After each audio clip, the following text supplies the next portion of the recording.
es una plataforma del Comité de Educación de Vega Coop.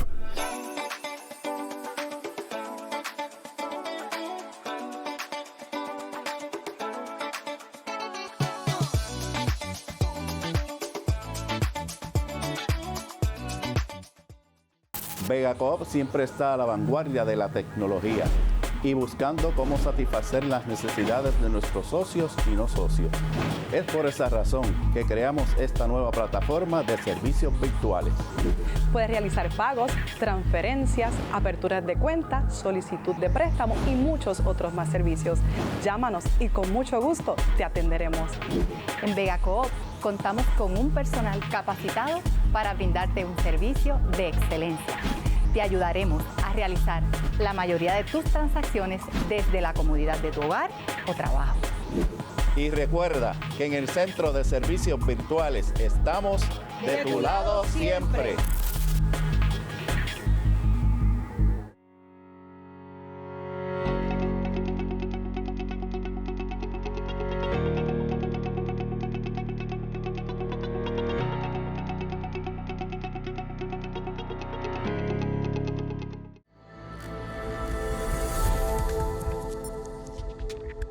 Saludos amigos, bienvenidos a Muévete, el programa del cooperativismo. Hoy vamos a tener un programa importante, temas que nosotros vinculamos y hablamos de la salud. Tiene mucha importancia para nosotros porque el componente de la salud va más allá de lo que es la salud financiera y los tenemos que vincular con la salud física y la salud emocional. Si no tenemos esos tres componentes, pues hay un disloque. Y entonces siempre es bueno repasar y sacar tiempo para hablar de temas que impactan a nuestras comunidades, a nuestra familia, a los amigos, los compañeros de trabajo y al público en general. Y un tema como lo que están vinculados a las enfermedades del hígado, pues llama la atención. Pero hay un asunto que probablemente es bastante común o lo hayamos escuchado de hace mucho tiempo. Es el término de hígado graso. Y a veces se subestiman los términos o las condiciones. En otras ocasiones pues se le da un carácter pues muy general y aprendemos a convivir con este tipo de terminología, pero sin conocer los verdaderos impactos o qué significan eso en nuestra salud. Y nos acompaña pues una persona que es realmente conocedora de esta temática y es investigadora, la doctora Vivian Tamayo. Bienvenida a Muévete. Saludos Rubén, gracias por la invitación y saludos al público también. ¿Por qué es importante, doctora, abordar el tema de salud y particularmente lo relacionado con el hígado? Bueno, como tú bien mencionaste en la introducción, lo que conocemos como la enfermedad de hígado graso ha pasado, como quien dice, por debajo del radar por mucho tiempo, ¿verdad? Y solemos caer en esta, ¿verdad? En esta tendencia de decir que esto es algo normal, que esto es algo que tiene todo el mundo, que esto es algo que no es nada significativo. Y eso está bien erróneo, porque sabemos que la enfermedad de hígado graso tiene unas repercusiones de salud a largo plazo que son, ¿verdad? Que pueden ser muy serias. Incluso ya se sospecha que en los próximos años la causa número 1 de trasplante de hígado va a dejar de ser el uso excesivo de alcohol y va a comenzar a ser cirrosis como consecuencia de hígado graso. O sea que esto es algo que puede tener una repercusión tan seria como esa. Cuando normalmente hacemos exámenes, laboratorios o en todas las pruebas de rutina que debemos hacer, ¿verdad? Todos los años, en muchas ocasiones dice, pues mira, ahorita un poquito con las enzimas altas, pero no hay que preocuparse porque casi todos los puertorriqueños solemos salir con las enzimas un poquito altas en el hígado, ¿verdad? Y entonces pues viendo publicaciones suyas y unas entrevistas recientes también vemos que hay unas estadísticas que llaman la atención. Por ejemplo, uno de cada cuatro puertorriqueños que ya empiezan a tener ¿verdad? Sintomología de lo que es hígado graso, pues como usted muy bien apunta, pues llama la atención y es un poco para uno preocuparse, ¿verdad? Es importante aclarar, Rubén, que la evaluación de las enzimas hepáticas no solamente ocurre ¿verdad? Por causa del hígado graso. Parte de la evaluación cuando tenemos un paciente que nos llega con enzimas hepáticas elevadas, pues es descartar otras razones para otras enfermedades hepáticas, ¿no? Y una vez se descartan todas esas otras condiciones y tenemos alguna evidencia radiológica o por alguna prueba de imagen que nos diga que ese paciente tiene hígado graso, entonces ahí es que podemos decir que ese paciente, esas enzimas hepáticas están elevadas como consecuencia de hígado graso. Pero es importante que no nos sobreconfiemos de ese valor de enzimas hepáticas, porque una persona puede tener hígado graso y puede tener inflamación en el hígado y no necesariamente tener elevación en las enzimas hepáticas. Y en Arroyo de Habichuela, ¿qué es tener o qué significa tener hígado graso? Bueno, todos los órganos tienen un poco de grasa, eso es normal, ¿verdad?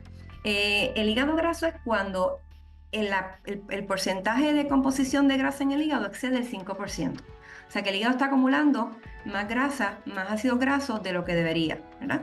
Y está esa presencia de grasa en exceso, lo cual en su momento puede causar irritación e inflamación en el tejido hepático, en el tejido del hígado. ¿Y qué consecuencias tiene eso realmente? O sea, que todos los televidentes que nos están sintonizando, cuando escuchan hablar del término hígado graso, ¿en qué momento es que realmente nos debe llamar la atención y buscar más información o preocuparnos sobre el concepto de hígado graso? Bueno, siempre nos debe de llamar, ¿verdad? Siempre nos debe de ocupar cuando un médico nos dice que tiene alguna sospecha o tiene evidencia por algún estudio de radiología que sospeche que tenemos hígado graso. ¿Por qué? Porque una vez empiezan las evaluaciones es que podemos identificar si ese paciente ya ha desarrollado inflamación en el tejido, porque el problema no es tanto la grasa en exceso, ¿no? El problema es cuando esa grasa comienza a causar inflamación en el tejido del hígado, y ahí entonces es que, para ponértelo como en arroz y habichuelas, como tú estás diciendo, ¿verdad?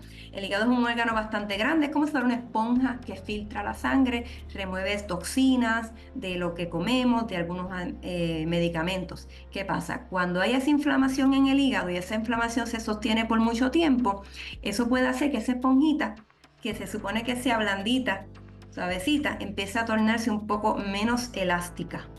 Y eso es lo que entonces puede comenzar a causar problemas en el paciente. Hay condiciones relacionadas o otras condiciones de salud que puedan, lejos de que sean manifestaciones de hígado graso, que sea al revés, que provoquen realmente afectación en el hígado. Sí, realmente si lo vemos así bien macro, ¿verdad? El hígado graso básicamente es un síntoma más de lo que se llama síndrome metabólico. O sea que hay algunos ¿verdad? Expertos en este tema que te dicen que esto no es una condición de por sí sola, sino que esto es una parte de un todo, de un macro de lo que es el síndrome metabólico, y por eso es que esta condición típicamente la vemos con mayor riesgo en pacientes que tienen condiciones como diabetes, hipertensión, o sea, presión alta, problemas de colesterol, problemas de tiroides, ¿verdad? Que son condiciones que de por sí son parte de ese espectro de lo que es el síndrome metabólico. Y algo bien importante también, el sobrepeso, ¿verdad? O la obesidad o el sobrepeso. Así que todo eso es parte de ese conglomerado de cosas. Así que es bien común que veamos un paciente que tiene todas esas condiciones coexistiendo con una base común. Bueno, pero esto se complica, doctora, porque cada día escuchamos más personas jóvenes diagnosticándose con diabetes, así mismo es, hipertensión, problemas un poco de sobrepeso, no por falta necesariamente de hacer ejercicio, por problemas de hábitos de alimentación. Así que podría ser más común, como usted indicó también al principio, y peligrosamente escuchar más o prepararnos, porque pudiéramos estar entrando en próximos años en tener mayor afectación, más puertorriqueños, más personas aquí en Puerto Rico afectados realmente con condiciones del hígado. esto es una epidemia silente, desafortunadamente, ¿verdad? Y pues tenemos que ver que esto es como una enfermedad de nuestra sociedad, ¿verdad? Todo esto del síndrome metabólico, el sobrepeso, la inactividad, la dieta, la deficiencia que tenemos en nuestra nutrición, ¿verdad? Todo esto son una enfermedad como sociedad y desafortunadamente es la epidemia del siglo XXI y vamos a seguir viendo aumento en los casos de esta enfermedad. Pero una vez una persona que tenga un cuadro y que ha sido diagnosticada con hígado graso, que, ¿verdad? No pretendemos aquí que se diagnostique a nadie, ni que este sea un programa que usted salga corriendo en su casa y diga, pues mira, yo tengo, se autodiagnostique, ¿verdad? No. Pero realmente, ¿qué condiciones o qué situaciones de salud podría estar experimentando una persona con la condición de hígado graso? No necesariamente tiene ningún síntoma. Muchos de nuestros pacientes no tienen absolutamente ningún síntoma, que es lo que lo hace más peligroso, ¿verdad? Pueden a veces tener un poco de molestia por acá, por el área del abdomen arriba, ¿verdad? Debajo de las costillas, como una pesadez ahí en esa área, pero igual no, en la gran mayoría de los casos no tiene síntomas. Pero yo creo que es importante que demos un paso para atrás, ¿verdad? Identifiquemos quiénes son esas personas que requieren una evaluación más allá, ¿verdad? Y ver si realmente pueden estar sufriendo esta condición, ¿verdad? Como hablamos de esos factores de riesgo, Rubén, que eso pues obviamente un paciente pues conoce si tiene todas estas condiciones que yo mencioné. También algo que es bien importante que nos puede aumentar el riesgo es tener historial familiar de esta condición, ¿verdad? Así que una persona que tiene todas esas condiciones que hablamos, que te las vuelvo a repetir para beneficio del público, diabetes, esa es la más importante de todas, es diabetes o prediabetes, hipertensión, problemas de tiroides, problemas de colesterol o lípidos y sobrepeso. Esos pacientes ya de por sí pues, están a riesgo de esta enfermedad, así que amerita que esos pacientes se hagan una evaluación cada cierto tiempo para ver si su hígado tiene grasa o no. ¿Okay? Otra manera que a veces identificamos estos casos, como bien tú mencionaste, es la elevación de las enzimas hepáticas, pero eso muchas veces ya eso ocurre un poquito más avanzado en el proceso de la enfermedad, así que eso lo podemos dejar quizás como un último paso, un último dato de información. Otra forma que nuestros pacientes muchas veces se enteran de que pueden tener hígado graso es cuando se realizan pruebas de imágenes, como por ejemplo un sonograma abdominal, un CT scan, un MRI, que el radiólogo menciona que tienen esteatosis hepática o hígado graso. O sea que ese es un paciente que también amerita que se evalúe más profundamente si tiene o no tiene la enfermedad de hígado graso. Hay condiciones o hábitos de conducta, como por ejemplo el consumo de alcohol, cada día en poblaciones con menos edad, como un cúmulo, ¿verdad? Que va acumulando, naturalmente pues puede afectar, imagino yo, o que pueden incidir en que haya problemas del hígado. Sí, pero entonces esos son dos entidades aparte, Rubén. Tenemos lo que es la condición de hígado graso, ¿verdad? Que no está asociado con uso de alcohol, y tenemos entonces el uso de alcohol. Claro, en un mismo paciente pueden coexistir muchas condiciones, ¿verdad? O sea, que tengamos una dieta defectuosa, tengamos diabetes, tengamos sobrepeso y tengamos acumulación excesiva de grasa, y en adición a eso también ingiera alcohol en exceso, o en adición a eso utilice algunos medicamentos que afecten el hígado. O sea que mientras más factores añadamos en la ecuación, más probabilidad de que ese hígado pues tenga su daño, que al final del día, lo que es el daño final, ¿verdad?, del hígado, que es la cirrosis, es el mismo. Todos desembocan en el mismo lugar, irrespectivo de cómo llegaron ahí. Siempre se ha comentado que el hígado, obviamente, es uno de los órganos vitales y tiene una importancia, es muy importante, ¿verdad? Pero tiene unas capacidades que no tienen otros órganos vitales, ¿verdad? Se indica que a lo mejor con menos de un 50%, si hubiese pérdida del hígado, es capaz de continuar funcionando.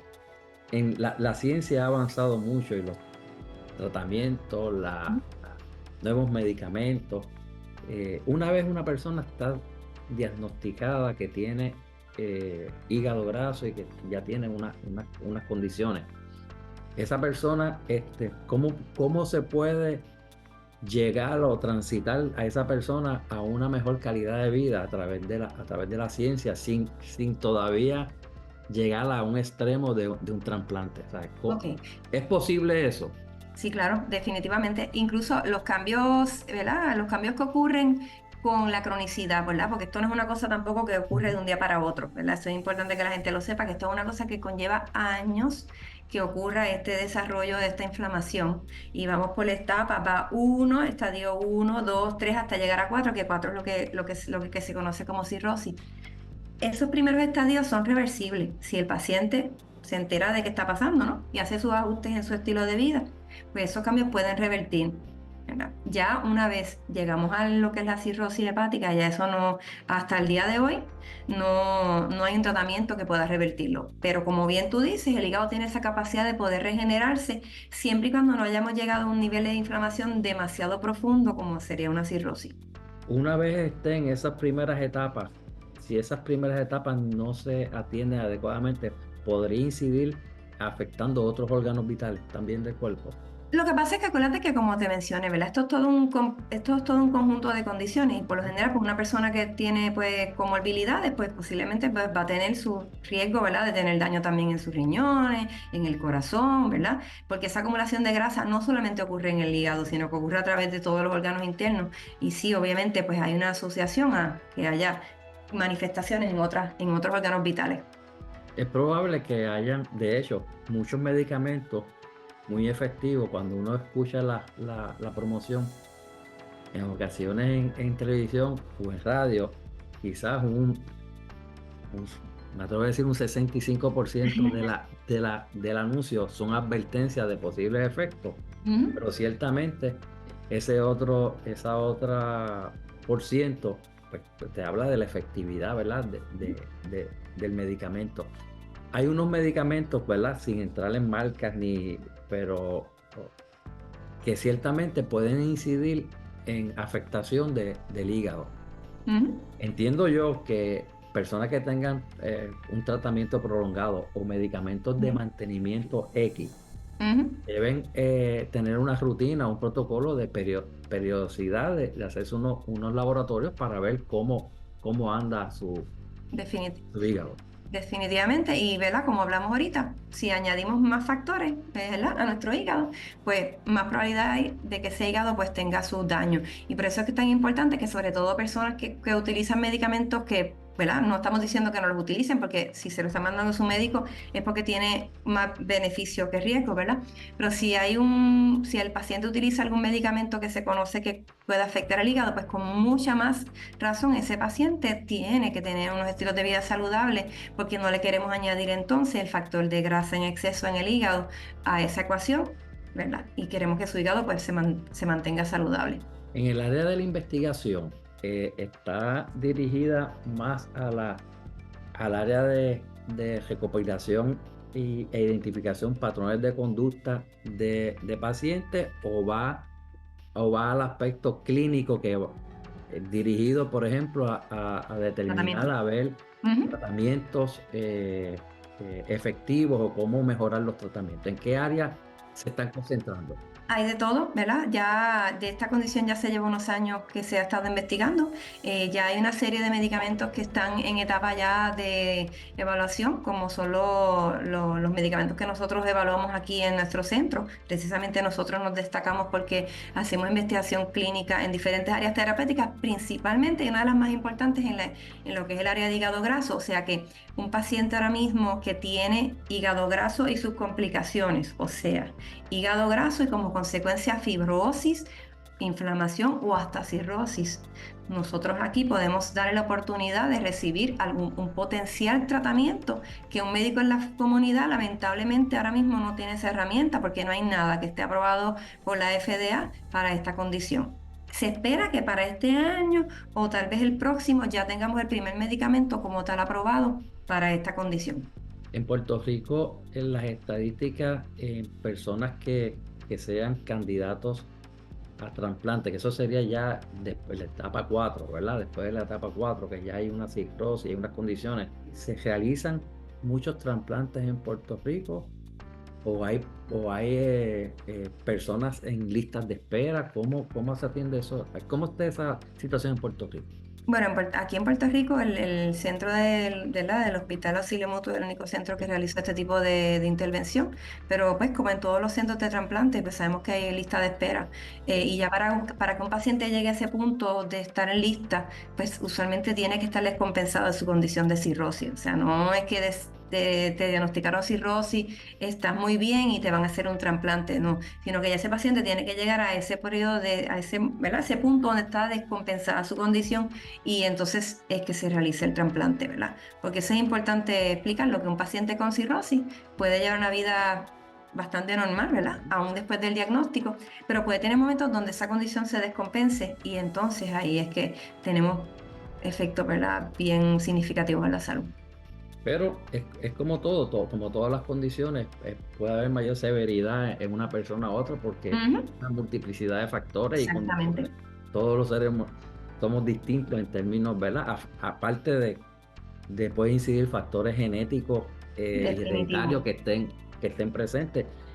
Pero la realidad es, para que el público en general, ¿verdad?, entienda, es la prevención, la identificación y diagnóstico. Una vez que usted está, ¿verdad?, diagnosticado, que no es el fin del mundo, que hay un proceso, que hay profesionales en Puerto Rico, que la ciencia está al servicio de nosotros, que hay adelanto y hay tratamientos. Tengo que hablarte un poquito, que no hemos tocado ese tema, de lo que es el diagnóstico como tal, ¿verdad? Porque todo lo que hablamos después de los factores de riesgo, las pruebas de imágenes, los laboratorios y todo eso, pues estos son como indicadores indirectos, ¿verdad? De que un paciente puede tener hígado graso. Hay una prueba específicamente que se llama el FibroScan, que es una prueba no invasiva. Nosotros la realizamos aquí en nuestro centro, libre de costos para todo paciente que lo necesite. Y es una prueba donde se mide dos cosas. Se mide si tenemos grasa en exceso en el hígado y se mide si tenemos cómo está la elasticidad del hígado, si esa esponjita está blandita o si se nos ha inflamado como consecuencia de esto. Porque ahora mismo el único diagnóstico, como decimos los médicos, el gold standard, ¿verdad? O lo que es la primera línea de diagnóstico es una biopsia hepática o una biopsia de hígado, o sea, sacar un pedacito del hígado para saber si hay daño. Así que ahora mismo ese es el paso entre medio donde el paciente puede realmente tener un diagnóstico más certero, porque ya sea por sonograma, CT o MRI, pues no necesariamente es tan certero al día de hoy, ¿verdad? Para poder dar el diagnóstico. ¿Y qué especialistas atienden básicamente las condiciones de hígado? Bueno, obviamente, pues, ¿verdad? Pues solo gastroenterólogo. Nosotros aquí en nuestro centro tenemos a la doctora Grisel Ortiz, que ella es médico internista, que lleva muchísimos años en lo que es el campo de salud hepática y tiene muchísimo conocimiento sobre la prueba de FibroScan también. Y pues todos en conjunto, ¿no? Pues trabajamos para identificar estos pacientes y darle el mejor tratamiento posible dentro de las posibilidades que tenemos.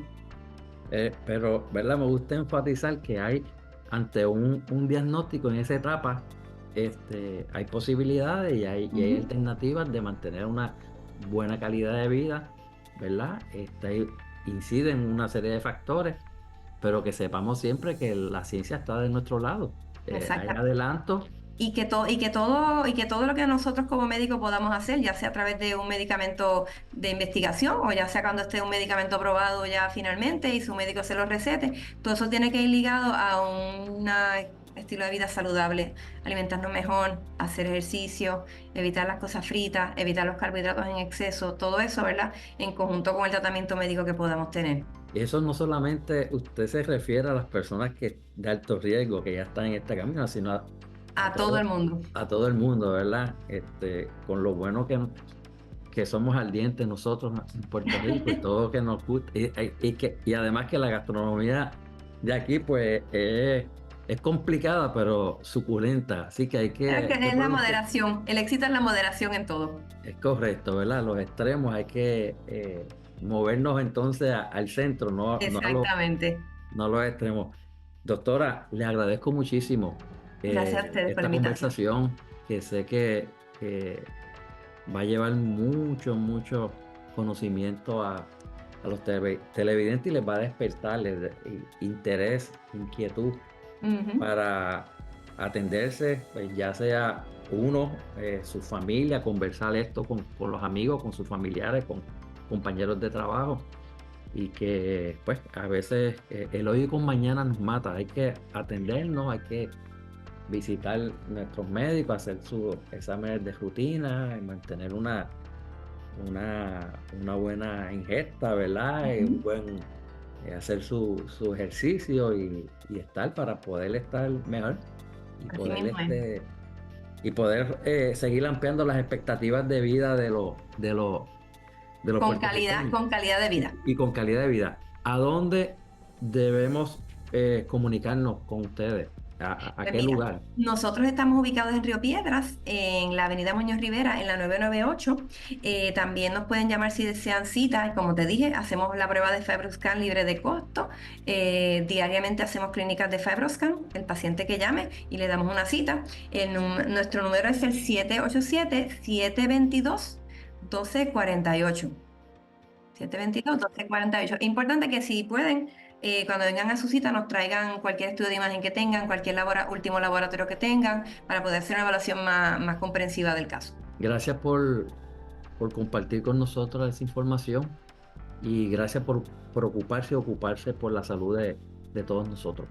Y gracias a ustedes por llevar el mensaje de educación también. Ustedes, amigos, nos estaremos dando cita en la próxima edición de Muévete, el programa del cooperativismo. Hasta luego.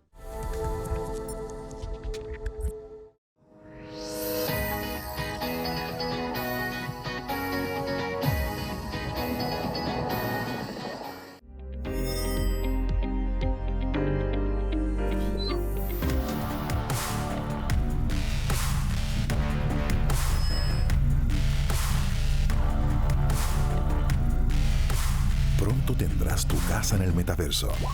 Mientras tanto, te ayudamos a comprarla en la isla.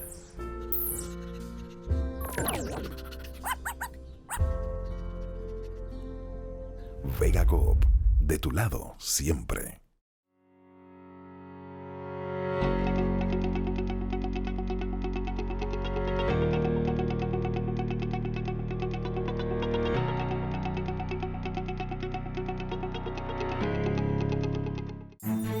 La casa de tus sueños. El techo y protección de los tuyos. La disfrutas en familia, donde se forjan los valores, los cimientos para el futuro.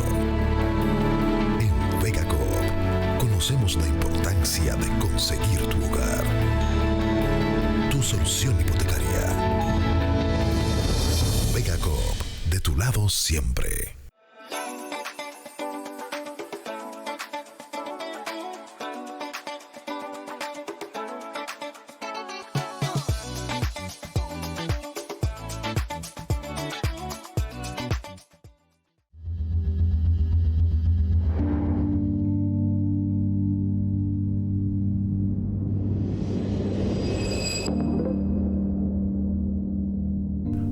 Muévete. Es una plataforma del Comité de Educación de Vega Coop. Produce Here and Now para Vega Coop.